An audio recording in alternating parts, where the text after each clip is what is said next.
Book of Heaven, Volume 2, September 5th, 1899. How Jesus Operates Perfection Little by Little. This morning I found myself in such disheartenment, and I saw myself so bad that I myself rendered myself unbearable. When Jesus came, I told him of my pains and the miserable state I was in, and he said to me, "My daughter, do not want to lose heart. It is my usual way to operate perfection little by little, and not everything in one instant, so that the soul, in seeing that she is always lacking something, may push herself and make all efforts in order to reach what she lacks, with the purpose of pleasing me more and of sanctifying herself more. And I, drawn by those acts, feel compelled to give her new graces and celestial favors, and in this way a commerce, fully divine, forms between the soul and God.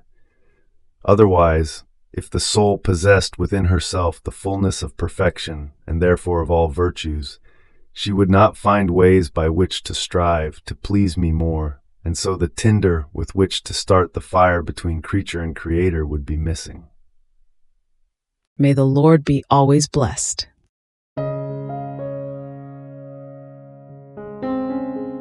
Thank you for being a part of our community here at Divine Will app.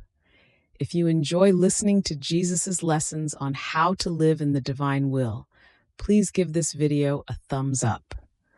Your likes help us reach more souls yearning to live in the kingdom of the divine will. We'd love to hear your thoughts and reflections, so drop a comment below. Your insights not only enrich our community, but also inspire others on their spiritual journey. And don't forget to subscribe to our channel. By joining us, you're helping to spread the news of the kingdom of the divine will, so that together we can bring His kingdom to reign on earth as it is in heaven. In the divine will, always.